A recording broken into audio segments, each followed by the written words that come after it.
Ora bom, temos aqui o reinício dos encontros no Palácio Belém. E não podiam começar de melhor maneira.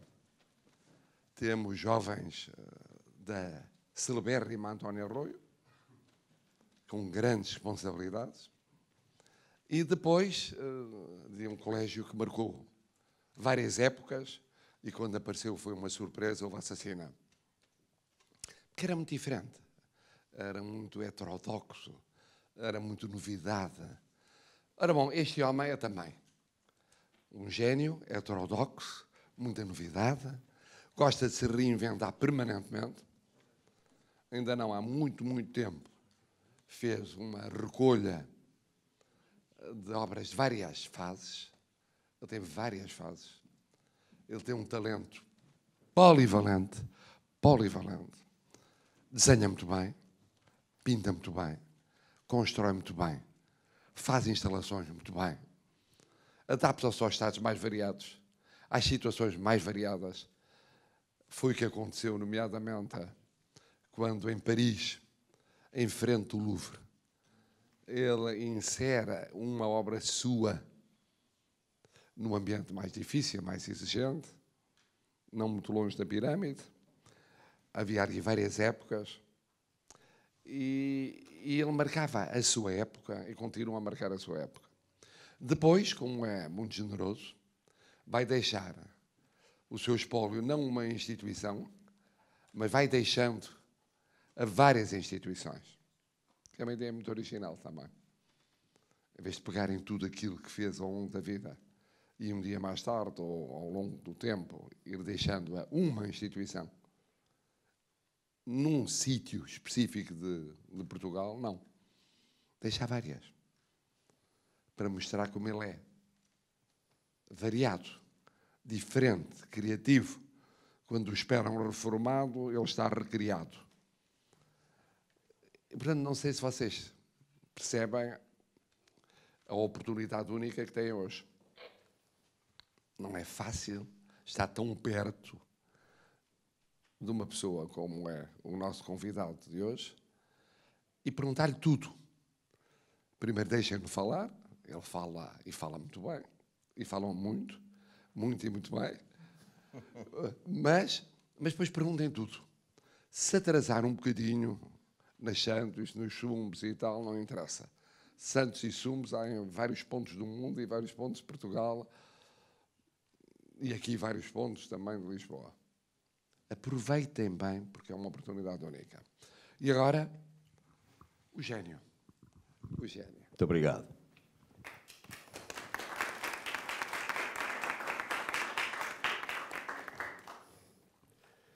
Pegaria num pequeno momento desta generosíssima, divertida e não menos certeira introdução ou apresentação que o Sr. Presidente da República fez da minha passagem pelo mundo, mas vou apenas aproveitar uma pequena questão que eu diria que é mesmo de índole técnica, se assim o quiserem.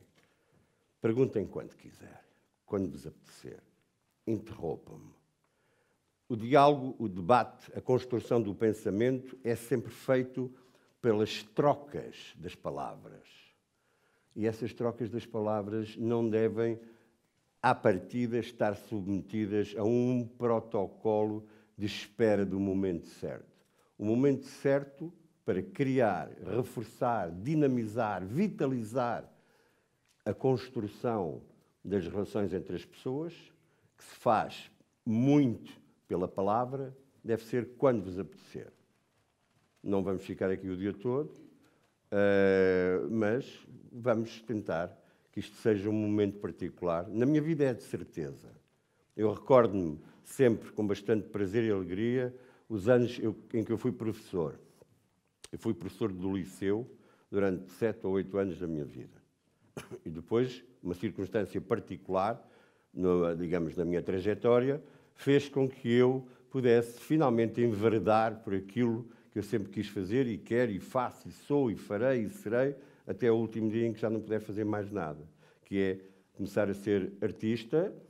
Não é começar a ser artista, é começar a olhar para a minha vida e pensar que ela é possível baseada no meu trabalho enquanto artista. Até lá, eu nasci em 1956. Depois fui fazendo umas coisas e em 1974 tive 2 anos no Jardim Botânico da Faculdade de Ciências de Lisboa, um lugar maravilhoso que vocês deveriam visitar, ali na Rua da Escola Politécnica, perto do Rato, entre o Rato e o Príncipe Real. Esse Jardim Botânico, construído, criado no século XIX, por um dos infantes da família que reinava então, é maravilhoso. Eu fui aí jardineiro. Eu adoro árvores e plantas e flores, como aliás, se calhar, se pode ver a seguir em algumas imagens. Depois disso, fui professor. Estudava nas Belas Artes e tinha um emprego à noite, como guarda noturno, no mesmíssimo Jardim Botânico. Abandonei o jardim, passei a estar à porta a tomar conta daquilo durante a noite, o que me permitia estudar para acabar o curso da Escola Superior de Belas Artes. Na altura não se chamava Faculdade de Belas Artes, que é um nome que ainda hoje me custa a pronunciar. Acho mais bonito, gosto mais. Se calhar sou um romântico nostálgico. Às vezes sou, tenho razão. Mas Escola Superior de Belas Artes é mais bonito. Está no Convento de São Francisco, no Largo de São Francisco, naquilo que foi o centro cultural e boémio e, digamos, de Lisboa, desde meados do século XIX, um bocadinho antes, até praticamente ao incêndio, ao famigerado incêndio nos anos 80, ou estou enganado, foi antes? Não, foi nos anos 80, entendeu? E esse incêndio cortou, cerce um pedaço de história da cidade de Lisboa. As cidades revitalizam-se, mudam, transformam, sofrem as feridas que lhes são impostas, mas renascem e continuam. Hoje, o Chiado continua a ser um sítio muito agradável para estar e não tem, contudo, digamos, aquele peso sociopolítico, cultural, de comportamento que teve durante praticamente um século, entre meados do século XIX, mais que um século, e os anos 80. Bom, fui professor e depois, um dia, fiz uma intervenção num bar que, na altura, era uma espécie de centro da vida de Lisboa, onde os intelectuais se encontravam com as pessoas da moda, as pessoas do cinema se encontravam com as pessoas da música, os artistas com os poetas e por fora. Era um bar que provavelmente nenhum de vocês terá ouvido falar, pela vossa, enfim, juventude, chamado Frágil. O Frágil é o pai ou o avô de um outro sítio que hoje também traz um pouco essa herança de uma cultura de comportamento musical, de debate, etc., que é, ali junto ao rio, o Frágil Lux. O Frágil, houve uma altura em que começou a convidar artistas plásticos para fazer intervenções, e essa altura foi 1985. Eu fui o primeiro a fazer uma intervenção global em que transformei por completo o espaço do bar, que não era assim tão grande como isso, e na sequência, digamos, do impacto que essa minha intervenção criou, digamos, na sociedade de Lisboa, pelo menos, comecei a receber umas sugestões, uns convites de pessoas que queriam que eu interferisse nas suas casas, fizesse pinturas, ou fizesse esculturas, enfim, como é que se diria isto num português correto, que reorganizasse o espaço de vivência das casas das pessoas. Nessa sequência, virei uma página da minha vida, na altura, e comecei a ter a possibilidade de ganhar dinheiro e manter a minha família, manter-me a mim próprio e começar a viajar, que é uma coisa que eu vos aconselho que façam. Hoje, para vocês, viajar é infinitamente mais fácil do que no tempo em que eu e as pessoas que têm hoje a minha idade, artistas, podiam fazê-lo. Era muito complicado, era caríssimo. E todos nós sonhávamos em ver ao vivo esculturas, pinturas, museus, de arte clássica, museus de arte contemporânea, exposições importantes, como as Bienais de Veneza, ou as Documentas em Kassel, ou outras. Hoje, para vocês, por 20 euros, vão e vêm a Paris e estão lá uma semana por mais 100 euros no Airbnb. Isso era impensável na altura em que digamos, nessa altura, nos anos 80. Portanto, para vos dizer a minha trajetória breve de um princípio de vida. E qual era a questão, digamos, que norteava a minha maneira de estar, a maneira de estar das pessoas, dos artistas com quem eu me dava, era, não tínhamos... A vida era complicada, era preciso lutar muito por aquilo que se queria, mas nunca se perdeu o ânimo. Porquê? Porque sempre estivemos juntos, falávamos uns com os outros, alimentávamos uma espécie de uma energia que era partilhada e que nos fazia acreditar, primeiro, individualmente, aquilo em que cada um fazia, não é? A seguir, acreditar que éramos, de facto, umas pessoas que vínhamos transformar aquilo que era o panorama, o cenário, as condições, a narrativa da criação artística e cultural dessa época, e munidos dessa convicção, que não era sequer inocente nem ingênua, era profunda, era algo que estava dentro de nós e que partilhávamos e que testemunhava por si a nossa vontade de transformar. Aos jovens, falo com vocês todos, compete a obrigatoriedade ética, de comportamento, moral, de pensamento e de ambição, de manterem sempre viva a vontade de transformar. Senão, para que é que vocês são jovens? Para que é que o mundo está à vossa espera? Para que é que a história precisa de vocês? Para que é que Portugal precisa de vocês? Porque vocês trazem convosco essa força e essa vontade de transformar. E nunca se devem inibir por quaisquer condicionamentos com que aparentemente se debatam, ou por imposições de ordem de isso não se faz, ou isso não se diz, ou não devias ter feito aquilo, ou não. Convictos que estejam daquilo que querem fazer, isso é o mais importante. É um farol que ilumina um caminho de noite para chegarem até lá. E deixem para trás aquilo que aparentemente são as inibições sociais, ou políticas, ou culturais, ou familiares, ou do vosso círculo de amigos. Eu diria mesmo que isso é talvez uma forma positiva de individualismo. O individualismo é entendido como uma carga negativa, como alguma coisa que furta a pessoa àquilo que é o seu lugar na sociedade. Não. Visto da maneira como eu vos proponho, é aquilo que transforma cada um de nós em algo de melhor cada momento que passa. E isso é que vocês depois partilham com a sociedade. Ora, esse é, acima de tudo, o lugar em que os artistas estão, o lugar em que a arte está, a criação plástica, os filósofos, os poetas, os músicos, os artistas, é uma espécie de equipa avançada que desconstrói, desfaz, volta a reconstruir, volta a fazer, sempre num ato permanente de transformação para dar aos outros uma leitura diferente daquilo que é o mundo em que todos estamos. O nosso trabalho, por extensão e, enfim, incluso a todos numa espécie de um terreno qualquer onde eu ando, e quero que vocês me acompanhem nesse terreno, é um terreno de experimentação.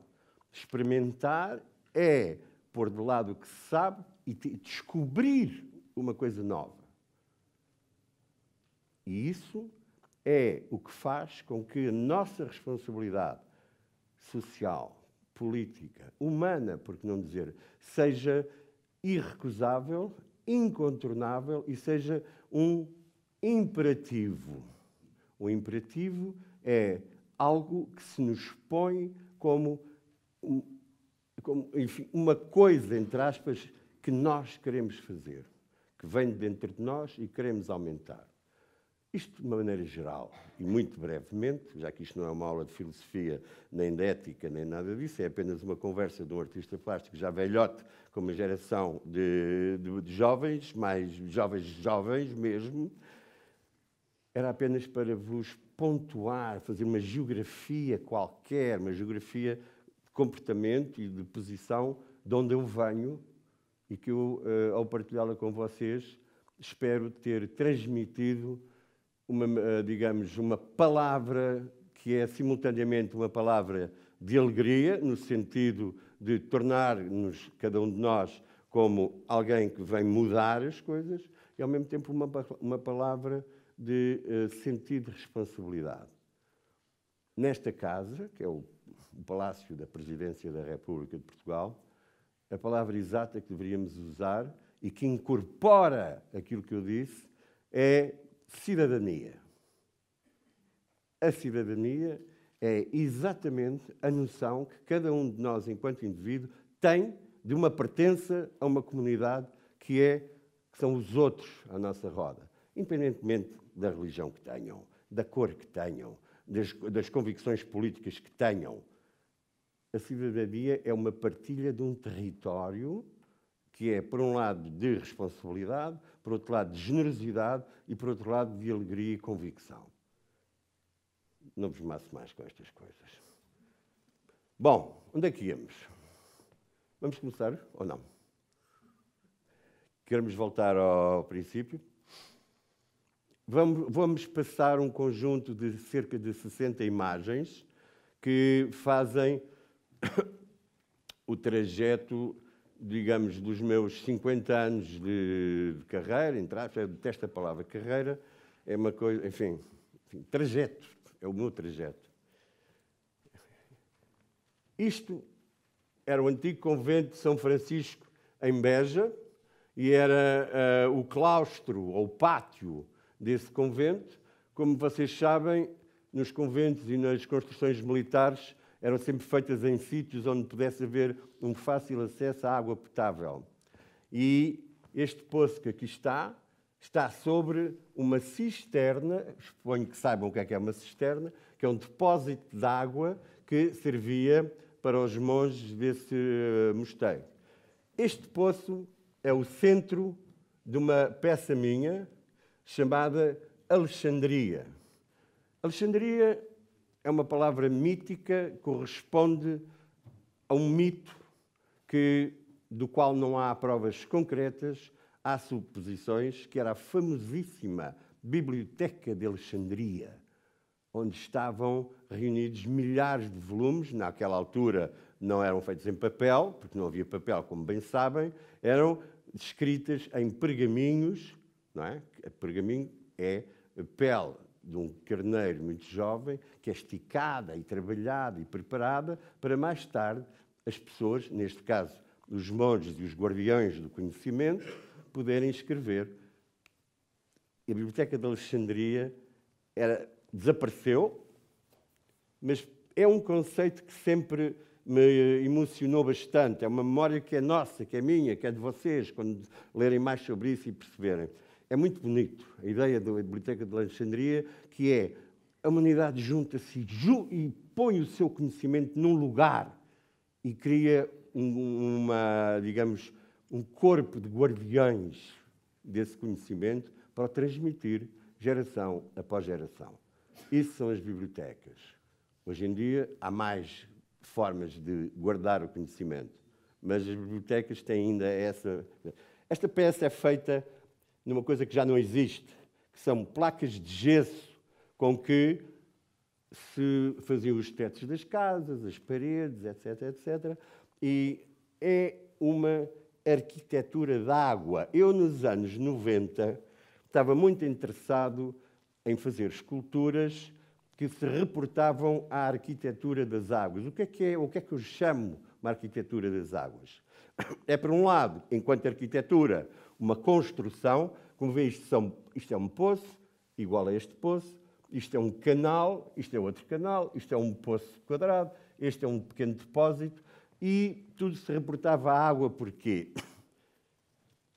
Há a percepção, e isso é verificável nas várias cosmogonias, na cristã, na hebraica, na islâmica, que a água tem uma profunda ligação à origem da vida. A água, de alguma maneira,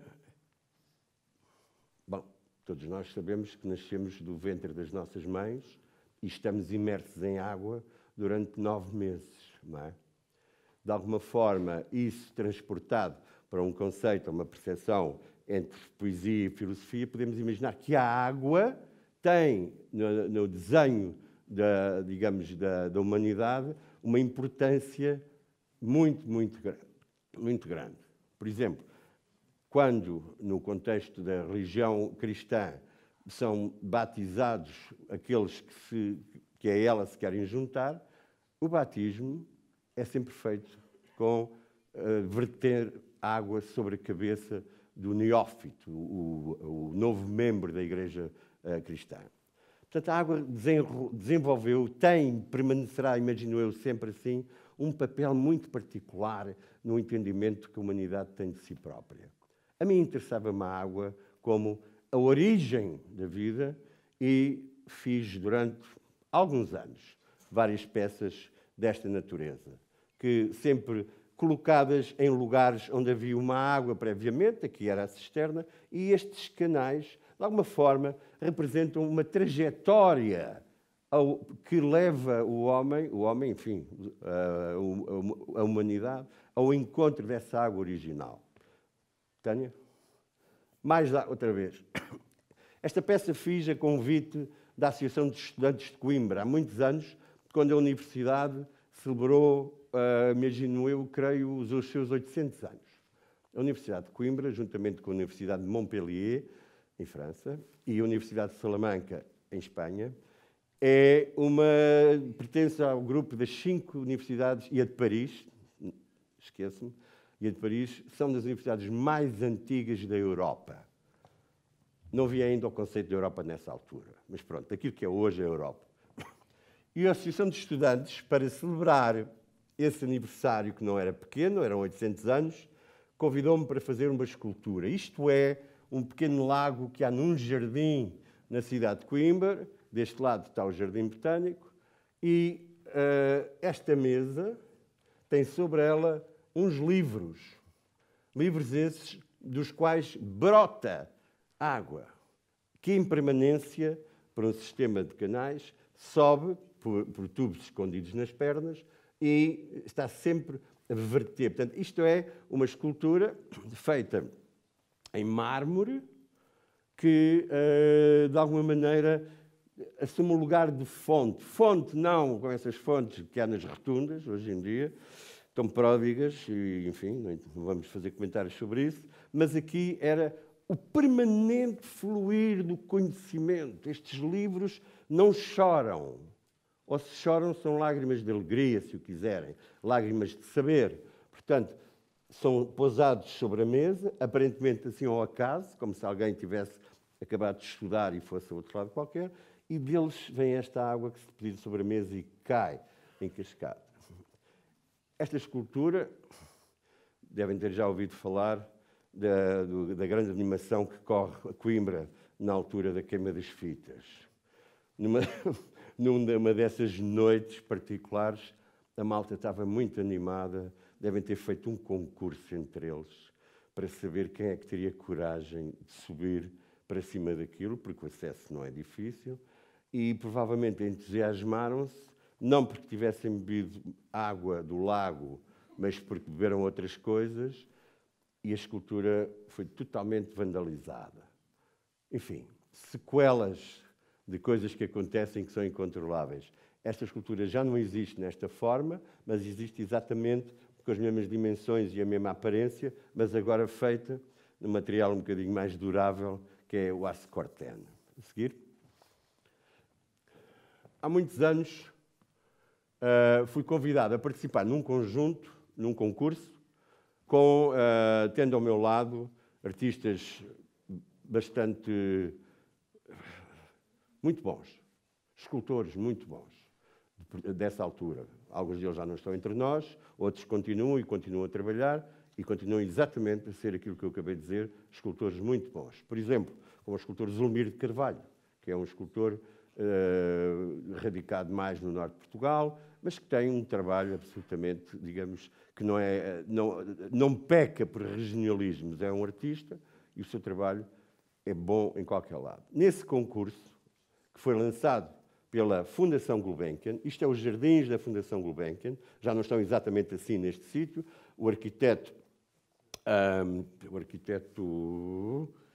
paisagista, quem é que me ajuda?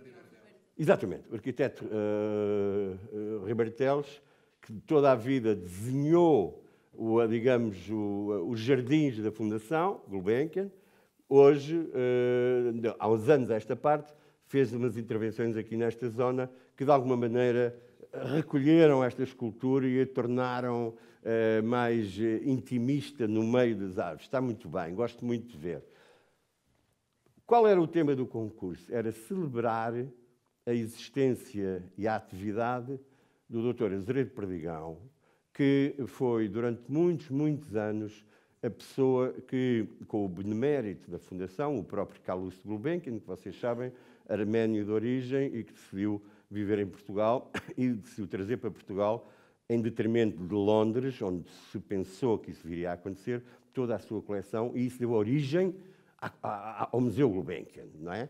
O Museu Gulbenkian e a Gulbenkian são de 1956, não por acaso, provavelmente o mesmo ano em que eu nasci, e além disso também é o primeiro ano da estreia, já que temos aqui tantas pessoas da RTP. Portanto, em Portugal, em 1956, criou-se a RTP, criou-se a Fundação Gulbenkian e nasceu o Pedro Cabrita Reis. Esta escultura é supostamente em homenagem ao Dr. Azeredo Perdigão, ele próprio, o arquiteto original da Fundação, pelos anos todos que lhe dedicou, pelos caminhos que lhe imprimiu, pelo modo como a levou muito mais para além.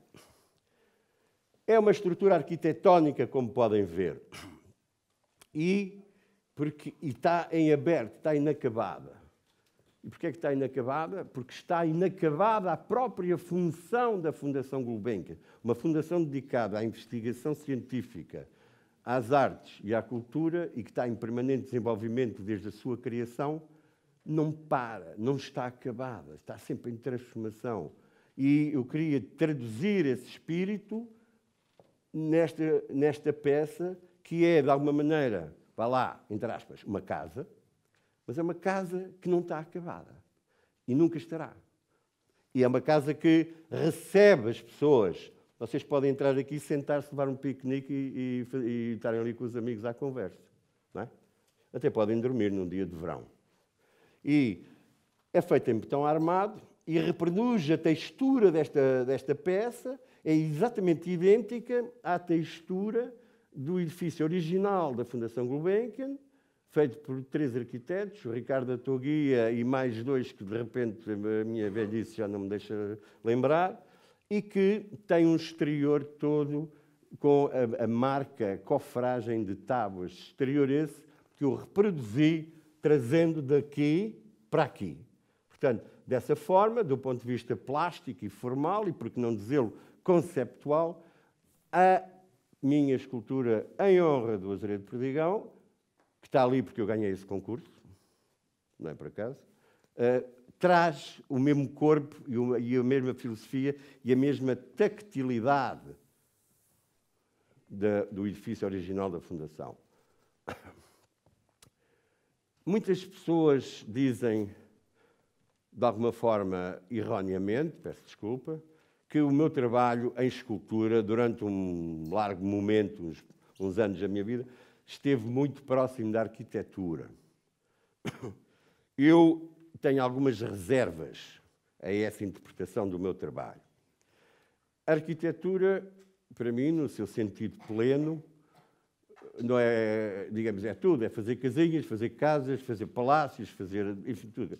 mas a arquitetura tem como objetivo filosófico principal não é desenhar casas nem coisas, é fazer a gestão adequada, serena e pacificadora das tensões sociais das comunidades urbanas. Portanto, a arquitetura, na verdade, é uma ferramenta política muito, muito importante. A arquitetura, ao construir a cidade, constrói a forma como os cidadãos desse território se dão uns com os outros. Nesse sentido, eu nunca consegui imaginar, ou atribuir, ou reconhecer no meu trabalho o input político que a arquitetura tem e, portanto, considerei sempre desajustada a interpretação que se faz do meu trabalho em que diz o Pedro Cabrita Reis, nas suas esculturas, nomeadamente nas esculturas públicas e de grandes dimensões, tem uma ligação muito profunda ao exercício da arquitetura. Ao contrário, não me interessa a arquitetura porque não me interessa o exercício da política na construção da obra de arte. Já vos explicarei mais à frente porquê. Ao contrário da arquitetura, a mim o que me interessa é o ato de construção. O ato de construção é isto. É pôr tijolos uns por cima dos outros até levantar uma parede. É isto. É levantar uns ferros nos quais se põe uma luz. Portanto, há na construção um sentido que eu diria, do ponto de vista antropológico, espero que todos aqui estejam familiarizados com a palavra antropologia, que é o estudo do ser humano, digamos, do ponto de vista filosófico. A mim interessa-me a construção. A construção é um ato primordial, primitivo, antigo, que nasce com a espécie. Pões uma pedra em cima de outra pedra, em cima de outra pedra, e está longe de ter arquitetura. É construção, ou seja, o ato de construir é o ato que localiza a presença do humano na paisagem. Quando nós saímos das grutas, onde morámos durante uns tempos, e viemos cá para fora, e começámos a ter uma relação com a natureza que era, na maior parte das vezes, hostil contra nós, nós começámos a construir, digamos, lugares onde nos protegíamos dessa hostilidade. Para mim é muito mais interessante e rica de sentido, enquanto artista plástico, é o que eu sou, a ideia da construção, que é o ato de pegar na natureza, usá-la a seu favor e com aquilo que a natureza nos dá, construir qualquer coisa. A arquitetura vem muito depois. A arquitetura só vem quando há um cruzamento entre o exercício do poder e a construção da cidade. Isso é outra história. De certeza que nas vossas escolas, nas vossas professores vos dirão isto com outra clareza que não é a minha. Bora? Disse-vos que fui jardineiro. Eu acho que ainda sou jardineiro.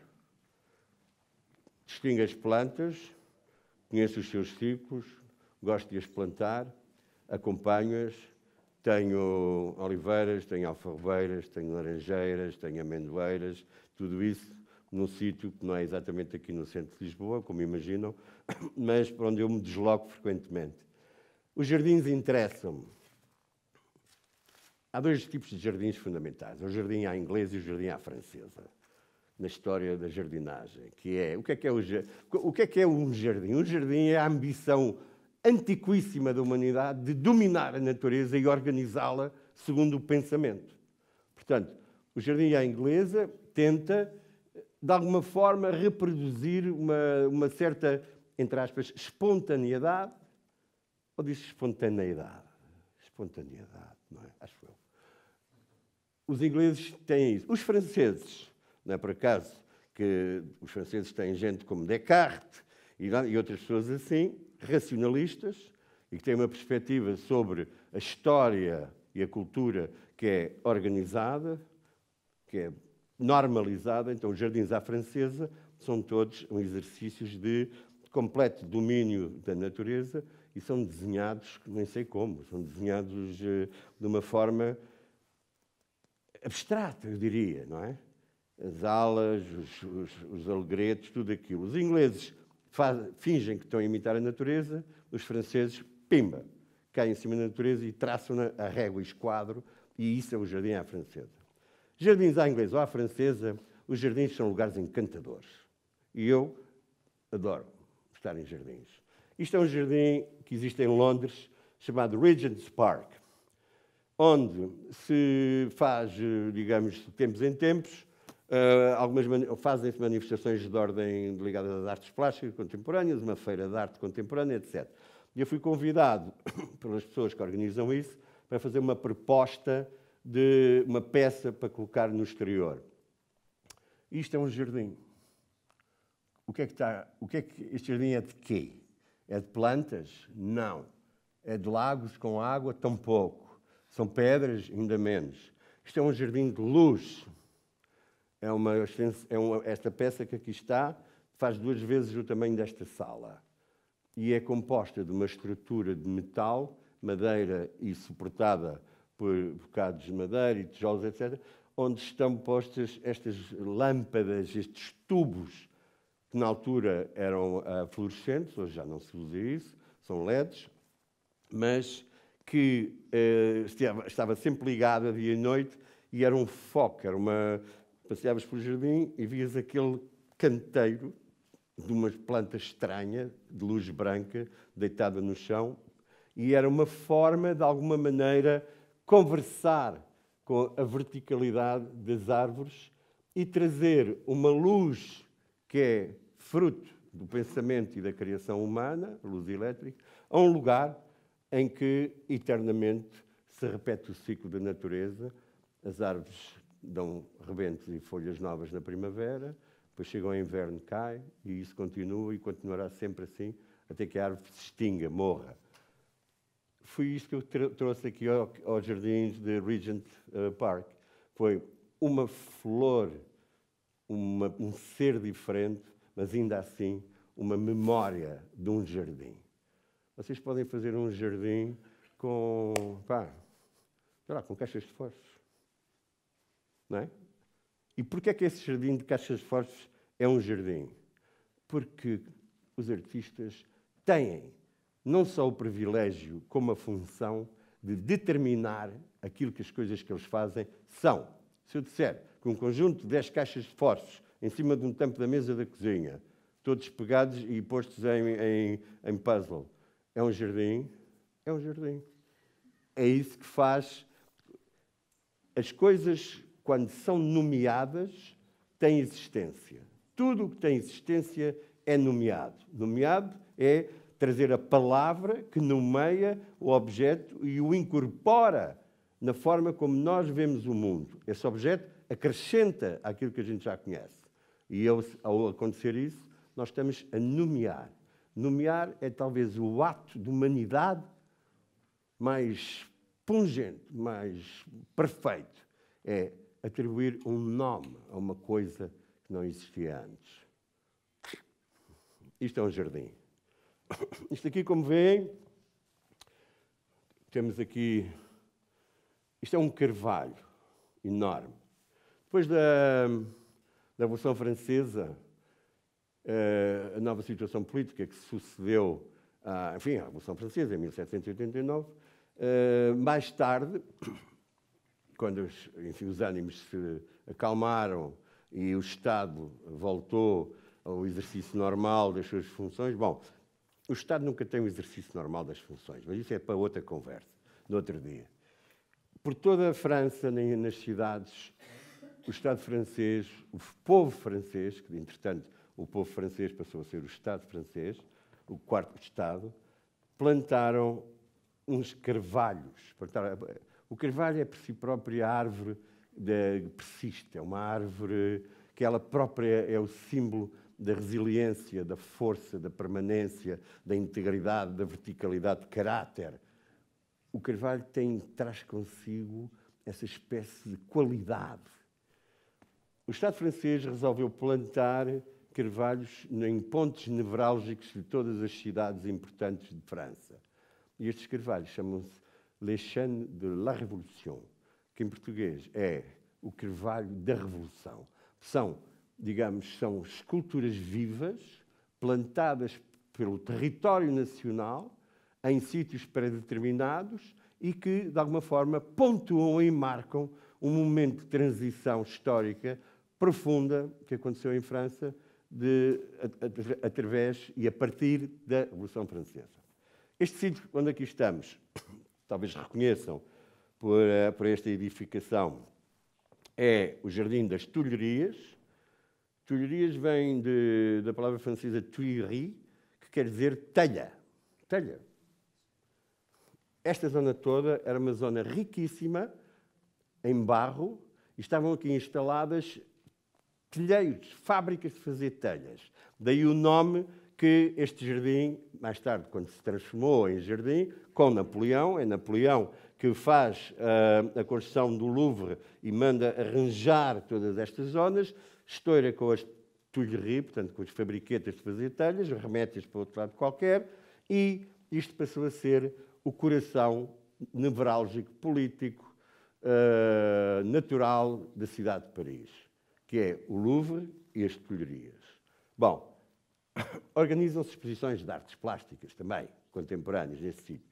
E eu fui convidado, já há uns anos, a fazer uma peça e percorri as Tulherias com os responsáveis do jardim e, ao mesmo tempo, com os organizadores da exposição, para escolher um lugar. E eu, que sou conhecido, e é verdade, as pessoas que dizem isso têm razão, por ser vaidoso e arrogante e ter mania que sou, não sei o quê, escolhi, é claro, pôr a escultura de Pedro Cabrita Reis ao lado desta árvore icónica que é o Carvalho da Revolução.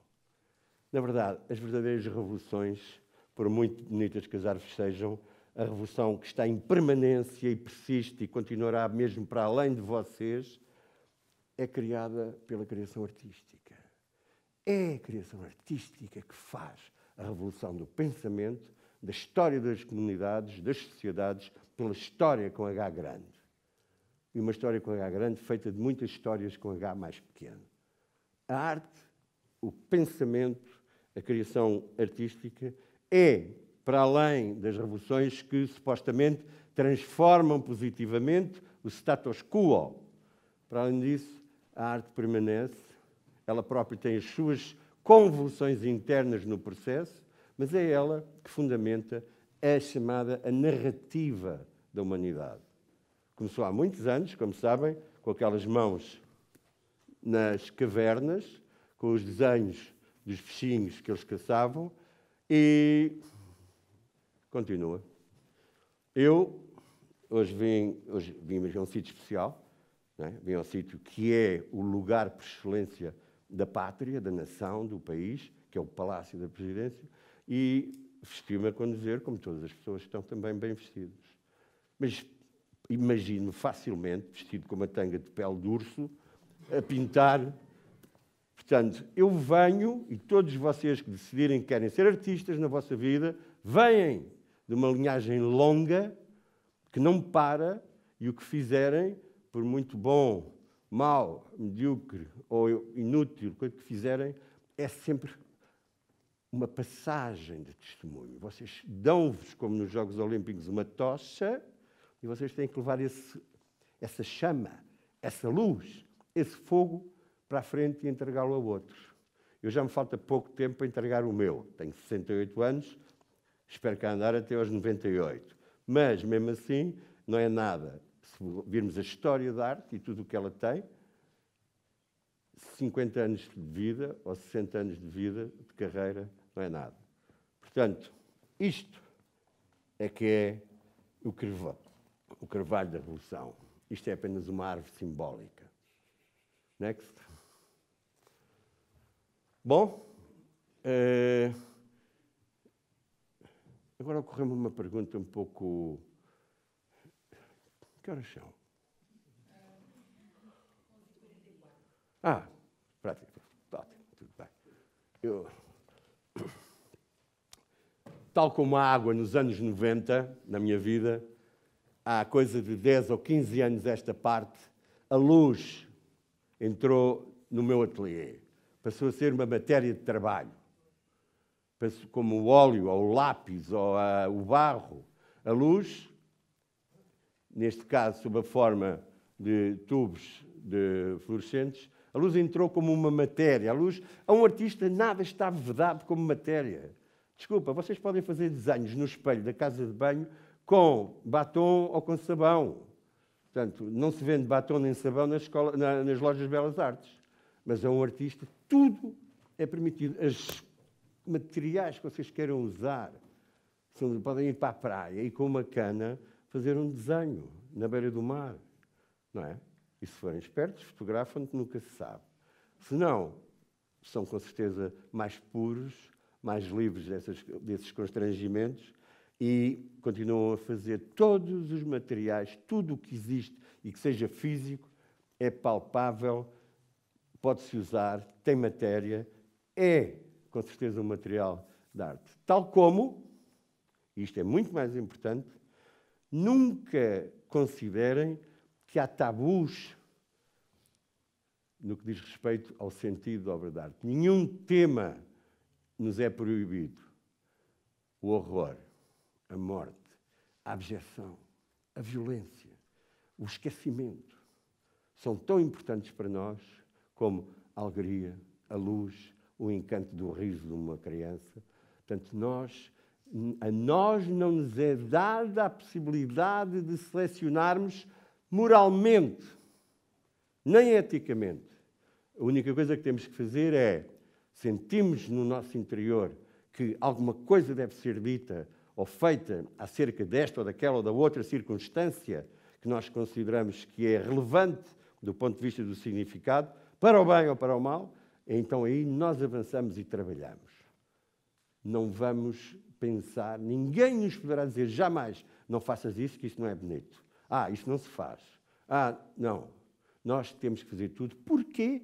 Porque nós somos um grupo de pessoas com uma obrigação e uma missão particular, que é justamente testemunhar o mundo, transformá-lo através do nosso testemunho e dá-lo aos que vêm a seguir. Portanto, no ateliê tudo entra, do ateliê tudo pode sair. Seja na motivação, nos motivos, nos temas, ou seja, os materiais que quiserem usar para trabalhar. Nunca se devem sentir, sob forma nenhuma, constrangidos. Devem, sim, sentir-se obrigados a serem transparentes, verdadeiros e rigorosamente fiéis ao que vocês são e querem fazer. Isso é a vossa única limitação, que não é, a vossa única exigência é esta. Nunca, jamais, em tempo algum, mentirem a vocês próprios. Seguir? Bom, eu apanho coisas no lixo para fazer esculturas ou para trabalhar.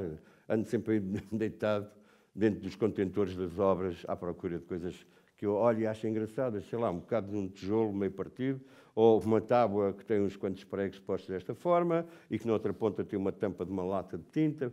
Enfim, há na vida do dia-a-dia um manancial extraordinário de coisas ao nosso dispor. A única coisa que temos que ter é utilizar muito bem aquilo que é, talvez, a ferramenta mais importante. Há duas ferramentas importantes na criação artística. Uma é de ordem física. Ok? Os olhos. Nós não podemos andar de olhos fechados. Tudo é objeto e tudo é matéria para observar. Tudo. Uma beata no chão, uma pessoa à janela a falar com outra, a sombra de uma árvore projetada num prédio. Tudo para nós é igualmente válido. Não há hierarquias de valor. Uma beata no chão pode ser tão criativa quanto uma árvore em flor no meio de um jardim. Depende da coisa. E a outra ferramenta, que é de ordem espiritual. E essa, meus amigos, não há volta a dar. É a curiosidade.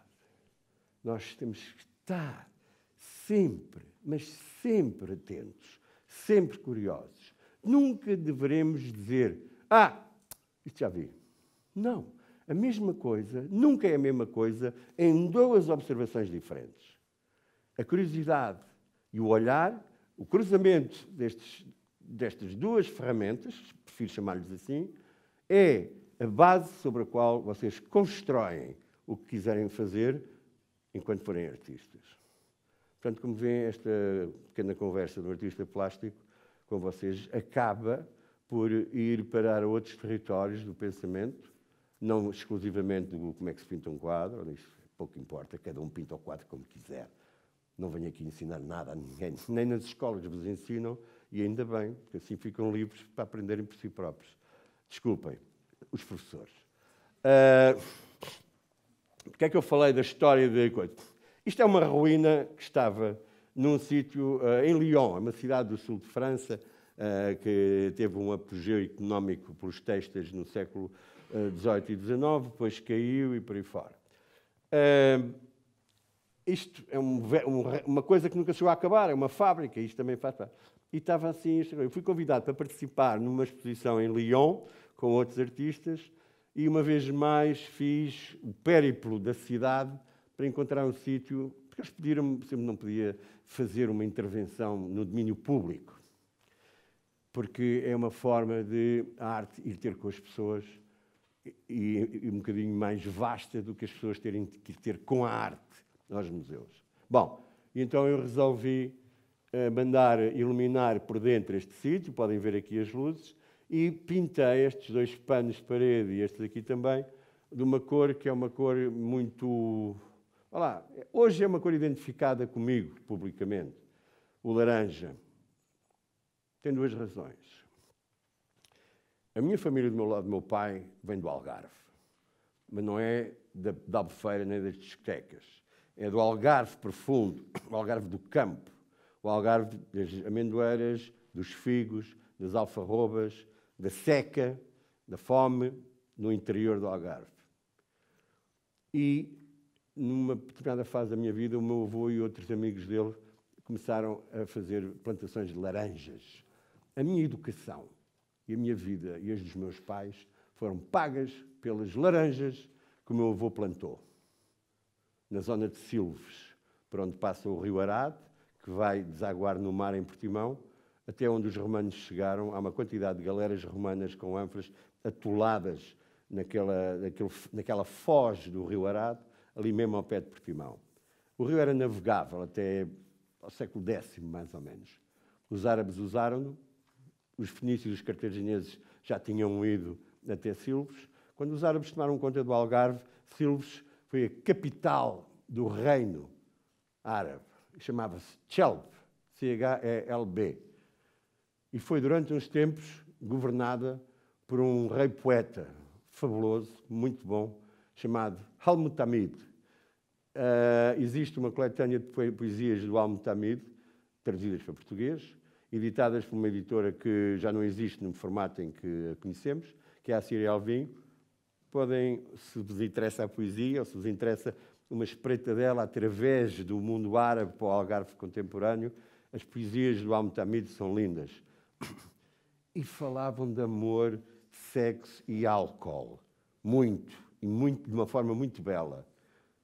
Portanto, essa coisa do Corão não deixar ver, isso é uma invenção nova radical de certos grupos que todos nós conhecemos. O arquiteto Souto Moura e eu, o arquiteto Eduardo Souto Moura, Pritzker Prize. O Pritzker Prize é uma espécie de Nobel da arquitetura. Nós, em Portugal, temos dois, já. Temos o arquiteto Álvaro da Cisa Vieira e, um pouco mais jovem, o arquiteto Eduardo Souto Moura. Acontece que eu e o Eduardo Souto Moura temos relações pessoais e de amizade e de, enfim, respeito mútuo há muitos, muitos anos. E, de vez em quando, eu e ele fazemos umas coisas em conjunto. Ele faz lá as arquiteturas dele e eu faço aquilo que gosto de fazer, que são esculturas, e ponho-as no sítio em que eu e ele decidimos. Isto, meus amigos, é um crematório. É um crematório na Bélgica, numa cidade chamada Kortrijk, que é K-O-R-T-R-I-J-K, Kortrijk. Há um crematório e há esta parede. Os carros vêm por aqui, dão a volta por trás desta árvore e entram lá onde têm que entrar, enquanto as pessoas esperam no sítio em que se vai fazer a celebração da passagem. Não é? Isto é um muro de lamentação, de tristeza, de choro. É uma espécie de... é o último lugar de encontro antes da pessoa que é o motivo enfim, de estarmos no crematório, for para o sítio onde tem que ir. Feita em tijolo, uma parede que dá uma volta, acompanha esta parede, dá aqui uma pequena volta e é toda escavacada, toda partida. É uma ruína viva, não é?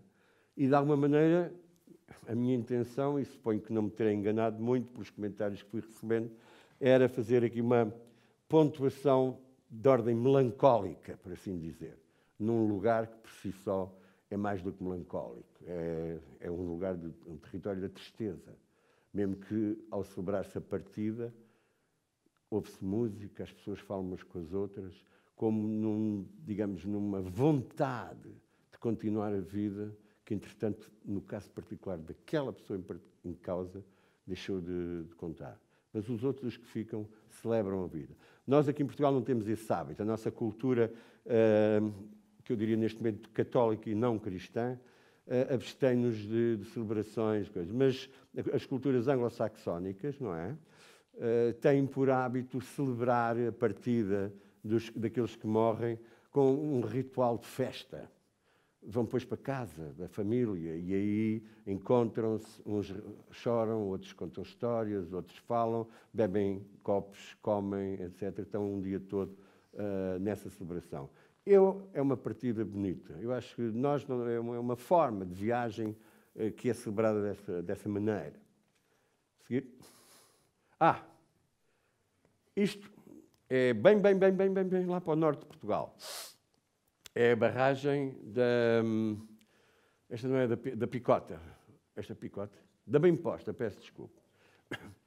A EDP, num determinado período da sua existência, há uns anos atrás, através da direção, convidou ou desenhou um projeto em que artistas contemporâneos portugueses viessem até às barragens e interferissem de alguma forma. Criassem uma obra que ficaria, obra definitiva, que ficaria nas barragens, nos sítios que os artistas escolhessem.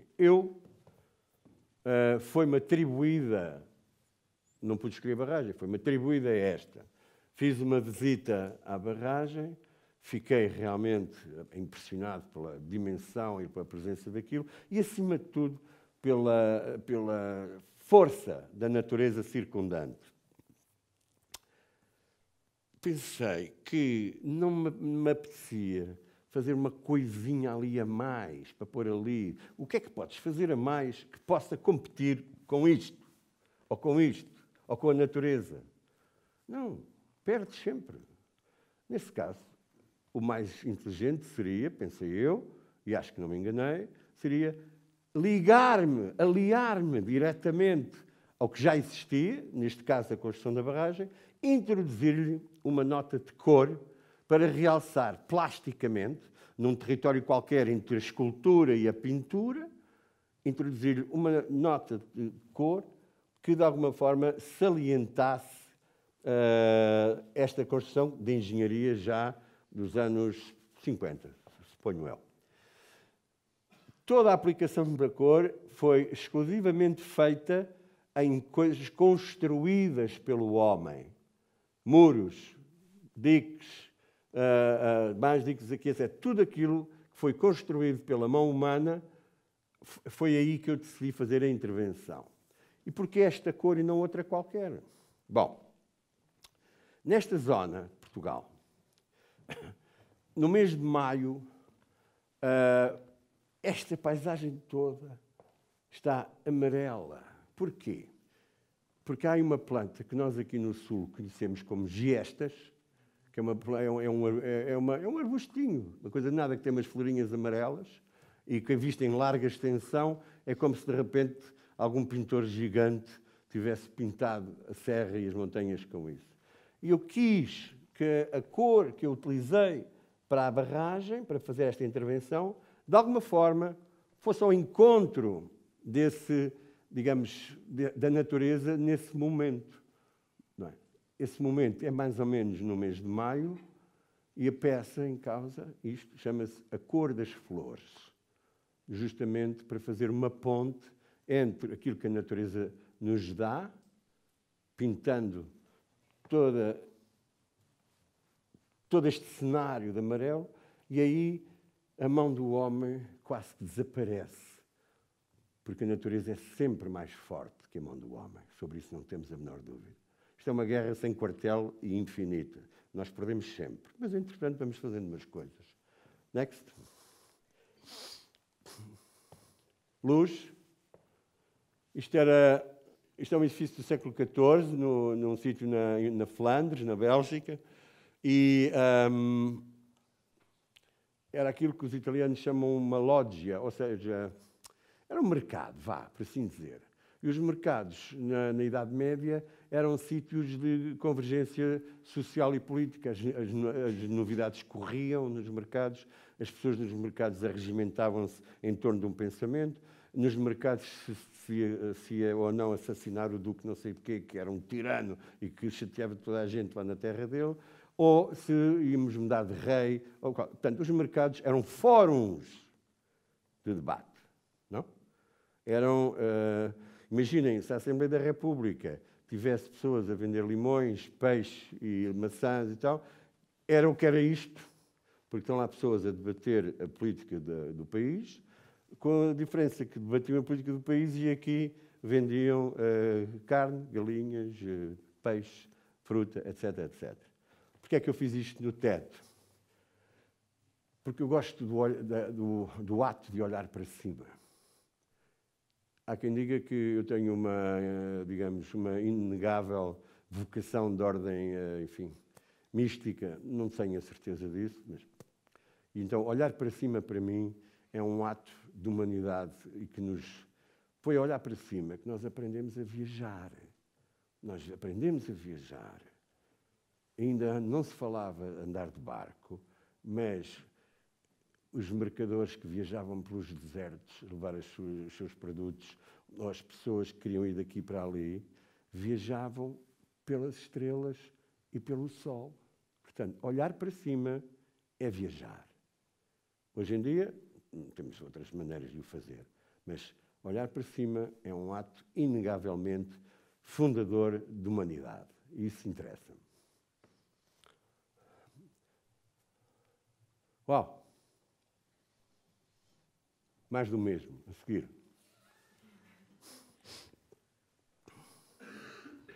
São portas.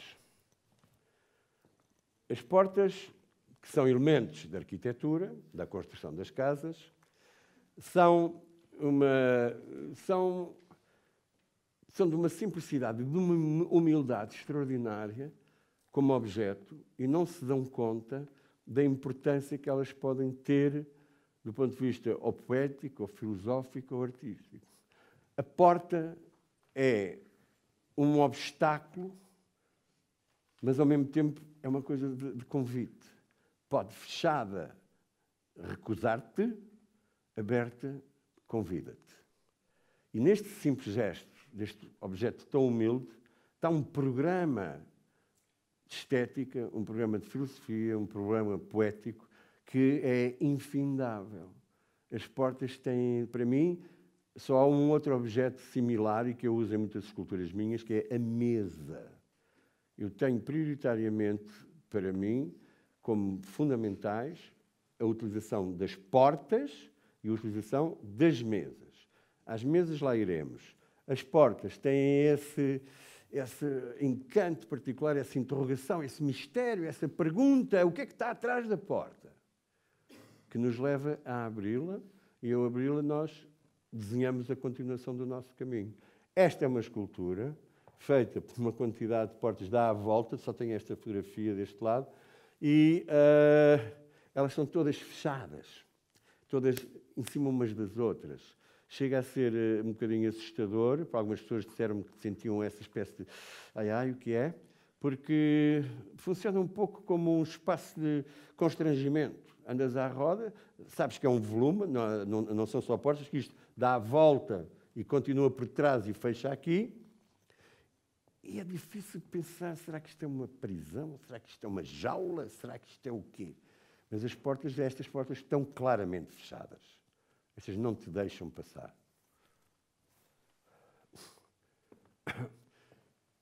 Esta é uma peça que eu fiz em Roma há uns anos e era uma provocação. Aqui estamos no Maxi. O Maxi é um museu construído em Roma há muito pouco tempo por uma arquiteta que já não está entre nós, muito famosa, uma arquiteta iraniana, de seu nome Zaha Hadid. Todos vocês já devem ter ouvido falar dela. O edifício é tipicamente um edifício de arquiteto para a arte. Os arquitetos têm um problema histórico, atávico, permanente e continuado com os artistas. Tanto que fazem museus em que é praticamente impossível de expor arte. Temos alguns exemplos antigos, por exemplo, o Guggenheim, em Nova Iorque, que é aquela coisa que faz assim, as paredes são todas assim, e é claramente, aquilo é uma provocação, não é? É uma provocação. É para dizer, pá, nós arquitetos também somos artistas, fazemos as nossas arquiteturas e vocês vão lá passear, vão lá ao café, vão lá falar uns com os outros e beber uns copos. Este é bem maior que o Guggenheim e é ainda pior, se possível. Não é? Ainda pior. É construído de uma forma que a arquitetura se impõe de uma maneira autoritária e não é generosa, não recebe. O museu é supostamente um lugar em que se põe arte para que as pessoas possam desfrutar dela, para a ver. Não é necessariamente um altar para a celebração do arquiteto. O arquiteto deve ser celebrado pela sua qualidade de generosidade e de pensamento, no sentido de fazer chegar e bem, dentro daquilo que ele pensou e construiu, aquilo para que ele foi feito, que é mostrar obras de arte. Este museu está exatamente na mesma linha do Guggenheim. É para demonstrar a vaidade do arquiteto que o concebeu e a inutilidade dos fundos que foram gastos para o fazer. E eu fiz esta peça aqui de propósito. Como veem, ela está aqui por baixo deste piso superior e está... O que me apetecia mostrar, e acho que consegui, era mostrar que a simplicidade de um objeto de arte feito com materiais pobres, tijolos que não valem nada, todos partidos, todos escavacados, mas que têm um valor de sustentação, digamos, do Fausto e do grande poder da arquitetura. Portanto, a velha história de David e Golias, não é? Um objeto pequeno de escultura, pobre, cego. Isto é uma casa, não sabemos, não tem janelas, não tem portas, não tem nada. É um bloco. Mas a ideia era dizer assim, nós sustentamos-vos. Esta peça de escultura, pobre e singela, está aqui para referir a inutilidade do Fausto da arquitetura. De tal ponto quis que, quando escavaquei isto tudo para dar este ar de ruína, deixei ficar no chão os restos dos tijolos, para acentuar ainda mais o lado da oposição entre a suposta limpeza fria e polida, uma suposta austeridade intelectual, para uma demonstração que se pressupunha ser mais vital, mais ligada à vida, de alguma maneira. É assim. Next. Eu fiz isto em 2003, na Bienal de Veneza. Eu fui, em 2003, representante do nosso país à Bienal de Veneza. Fui convidado, fui selecionado e convidado, e fui lá fazer duas coisas. Esta peça, que estava num edifício do século XV em Veneza, era longa, chamada, em inglês, Longer Journeys, portanto, longos dias. E é uma estrutura que cá estão portas, não é? Tem luzes aqui e acolá, e pode ser uma testemunha, ou pode ser testemunha de um qualquer lugar onde se tenha vivido. Aparentemente, os habitantes desapareceram. Ficou o lugar pelo qual eles terão passado e estado. Esta escultura, na altura, depois da Bienal de Veneza acabar, foi oferecida por uma empresa que acho que não sei se ainda existe hoje em dia, que era a Tabaqueira, não é? A Tabaqueira, que pelo nome indica, faz tabaco, cigarros e vende-os, e tinha um programa de apoio à criação contemporânea, às artes plásticas, nomeadamente. E no ano em que eu fiz isto, Coimbra tinha sido a capital cultural da Europa. Não sei se já ouviram falar, todos os anos há uma capital cultural. Agora, ultimamente, a Comunidade Europeia definiu que seriam duas capitais ao mesmo tempo, duas cidades a partilhar esse privilégio e essa responsabilidade. Nessa altura não era assim, foi só Coimbra. E a Tabaqueira resolveu, e em boa hora, oferecer esta escultura à cidade que celebrava, digamos, que era a capital cultural da Europa. Está hoje instalada digamos, junto ao convento de São Francisco, que foi todo transformado e reabilitado, e muito bem, pelo arquiteto e os arquitetos, lá está, Carrilho de Graça. Vamos continuar, Tânia? Estamos cá? Isto, com este ar imperial, quase, de arquitetura quase proto-fascista, de que, por exemplo, a Itália está cheia de grandes exemplos. Isto é a Faculdade de Direito de Buenos Aires. Vejam bem. Ora, a Argentina, lamentavelmente, ao longo do século passado, durante muito tempo, foi um país onde foram praticadas atrocidades, horrores, pela ditadura militar vigente na altura, que, entretanto, já não existe, mas é um país que ainda continua, enfim, à procura de uma qualquer estabilidade. Esperemos que o encontrem depressa.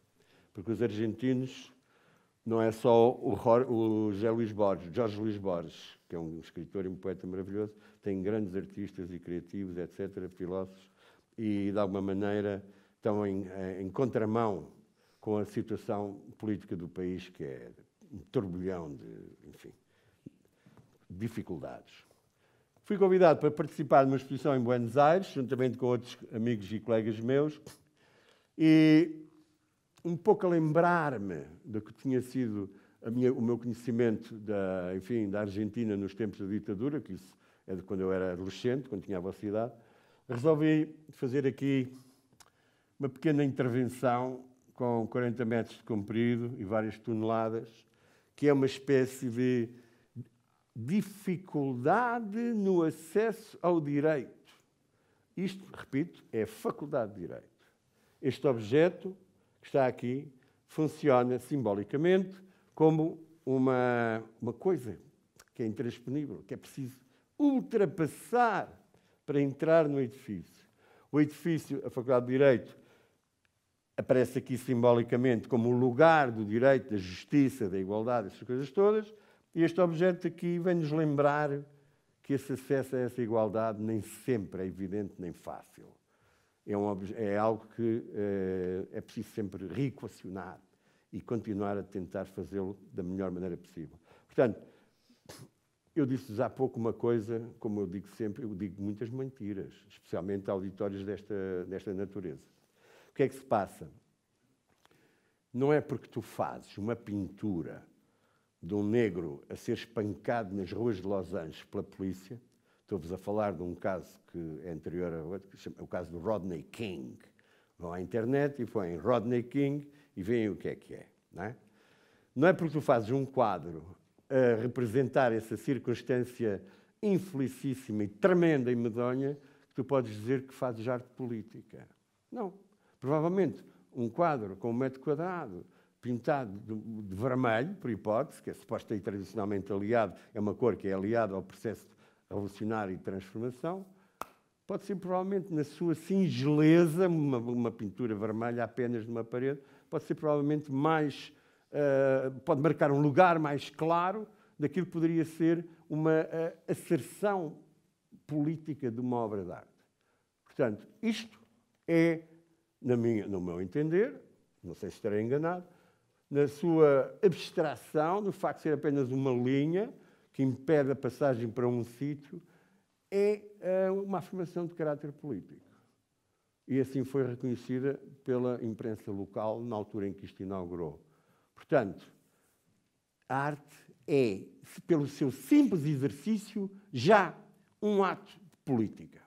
Política não entendida no sentido de cometimento, de empenho, de dedicarmos a uma luta por uma transformação social. Para bem, claro. Toda a arte, por muito, quer dizer, por muito pouco que nós consigamos descortinar essa função, o próprio simples exercício da obra de arte é já um ato político. E então, se fizermos, como há pouco falámos aqui, se o fizermos sem restrições de qualquer natureza, nem tabus, nem constrangimentos, então, claramente, a ação do artista é uma ação que está imbuída de um pensamento político.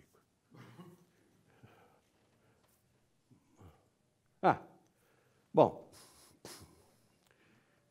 isto aqui é um ponto no rio. Devo-vos desde já dizer que, em minha simples opinião, não há melhor obra de arte em Lisboa do que isto. Isto é o Rio Tejo, em transformação permanente, majestoso, silencioso, lindo, às vezes tranquilo, outras vezes mais irritado, por onde andam barcos, gaivotas, pessoas, etc. Isto é, daqui, deste rio, vem a tão apregoada e adorada luz de Lisboa, que alguns querem comparar com a luz de Veneza, mas é uma comparação em que Veneza claramente perde. A luz de Veneza é oriental, é turca, é um dourado tingido de laranja já. A nossa não. A nossa é uma luz, ainda que não estejamos no Mediterrâneo, como todos sabemos, mas é uma luz de doçura que dá à cidade um encanto particular, especialmente se visto à margem do lado de lá. A EDP convidou-me para fazer uma escultura para eles, a EDP. E eu disse, sim senhora, quero fazer à beira do rio, não quero fazer dentro da EDP, quero fazer num sítio em que toda a gente a possa ver, sem pagar, e quero que esteja num daqueles pontões. Estes pontões, há outro aqui, como podem ver, aqui um outro, eram pontões por onde vinha o carvão que alimentava a Central Tejo, a primeira fábrica de energia para dar luz à cidade de Lisboa. Era feita com máquinas que trabalhavam a carvão. O carvão vinha em barcos e era descarregado para aqui e era levado por vagonetes para dentro da fábrica que está aqui, que é aquele edifício muito bonito, em tijolo vermelho, que está ali mesmo em cima do rio, ao pé de Belém. Ora bem, eu queria fazer uma ponte, um arco, uma ligação qualquer à história da Central Tejo, que está aqui e não se vê na fotografia. Decidi chamar a esta escultura exatamente o mesmo nome do lugar onde ela está. Esta peça chama-se Central Tejo. E é uma escultura feita em tubos de alumínio. São duas torres, aqui parece que é só uma, que tem 12 metros de altura com módulos cúbicos de 2 metros por 2, tendo um cubo, e com, lá está, uma vez mais, e de novo, as luzes. Está aberta dia e noite e, aparentemente, segundo se diz, é a única peça aqui deste coisa que se vê quando se aterra em Lisboa. Olha-se pela janela, se vier sobretudo do lado esquerdo do avião, porque os aviões aterram para ali, e eu estou muito feliz com ela. O destino ideal de uma obra de arte pública é tornar-se anónima. O que é que eu quero dizer com isto? É deixar de ser uma obra feita por um artista e passar a ser uma obra que pertence ao lugar e às pessoas do lugar. As pessoas que sabem que isto foi feito por mim são muito poucas. Dentro de 20, 30 anos, provavelmente já cá não terá nenhuma. Mas, contudo, toda a gente conhece esta escultura.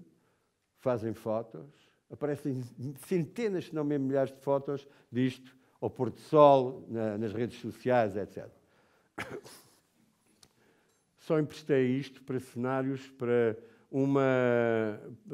recebi imensos convites, e a EDP pergunta-me se eu deixo, para serem feitos vídeos usando esta escultura como fundo. Desde uma marca conhecida de roupa interior, que me pareceu que não era apropriado, até, e sim, às únicas pessoas a quem eu deixei isso, que era uma banda de hip-hop, isso, não sei como é que isso se chama, de uns miúdos ali debaixo do Seixal. E disse, sim senhora, traus. E foi a única vez que deixei usar isto. Estou contente, está ali, não caiu, o vento, esta capacidade dela ser transparente permite a continuação do olhar até à margem sul e até aqui este rapaz, que é um brasileiro conhecido, que veio do Rio de Janeiro. Esta prenda que o governo, não sei de quem, deu ao presidente do Conselho, de uma certa altura do país que eu não me quero recordar. Vamos embora. Marselha, florestas. Gosto de árvores, gosto de jardins, gosto de árvores, faço florestas. Fiz 4 ou 5 florestas na minha vida. Esta é uma, tem 250 elementos, foi instalada em Marselha, no terraço do Forte de São João, que é um forte que está estrategicamente colocado em bocadura digamos, do rio, que sai para o mar em Marselha, e tinha este terraço e eu instalei aqui esta floresta. Uma floresta não é necessariamente um sítio só feito de árvores, nem as árvores necessariamente são só de madeira. A floresta é um sítio em que as pessoas se perdem, ou passeiam, deambulam com os seus pensamentos, às vezes com os seus medos, e é constituída por um labirinto de trajeto. Aqui esta foto não tem ninguém, mas tenho imagens disto, cheio de pessoas lá dentro e tal, e até algumas que resolvi apagar com crianças a trepar em cima disto. Sr. Presidente, já estou a mais. É a hora das perguntas. Ainda bem que me lembrou. É a altura das perguntas. Exatamente. Eu, antes das perguntas, acho que mereces uma grande salva de palmas. Porque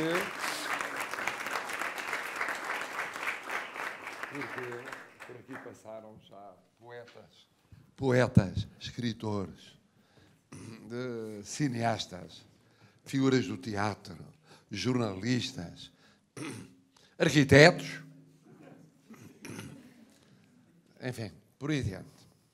E não há dúvida que aqui tivemos hoje o exemplo de quem gosta de explicar por dentro a sua obra.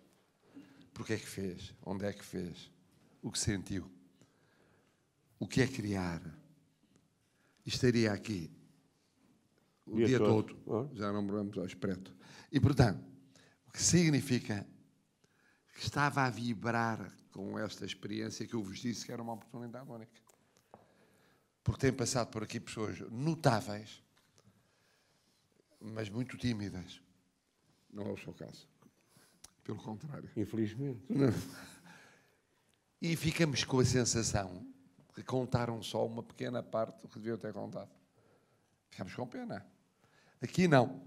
Aqui ficámos com vontade de saber mais, muito mais, mas contou-nos tudo o que havia a contar sobre cada uma daquelas peças, cada uma daquelas construções. Isto é excepcional. Também é verdade, tem o dom pedagógico. Vê-se que foi professor. Tenho saudades. Para ser professor, um bom professor tem de gostar daquilo, como tudo na vida, aquilo que faz, que é partilhar. Partilhar. E aqui tivemos uma partilha de uma obra e de uma vida. E agora façam perguntas inteligentes. Podem ser poucas ou podem ser muitas. Se são muitas, ele nunca mais cala. Mas façam perguntas. Eu agora imaginem o que é a vida de quem tem responsabilidades políticas. Saio daqui do paraíso, que é ouvir o que ouvimos, para uma realidade que é outro tipo de paraíso, que é ouvir 7 partidos madeirenses falarem da crise na Madeira. 7 partidos. 7 são os que têm assento no Parlamento da Madeira. Portanto, à 1 da tarde, eu começo 1 a 1, meia hora para cada. 1, 2, 3, 4, 5, 6, 7, ouvi-los todos, para depois poder, naturalmente, formar a minha opinião sobre o que se deve fazer na Madeira.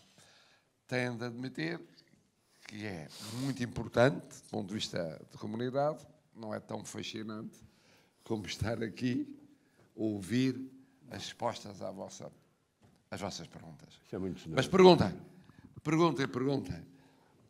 porque ele já nos prometeu que dura até aos 98 anos.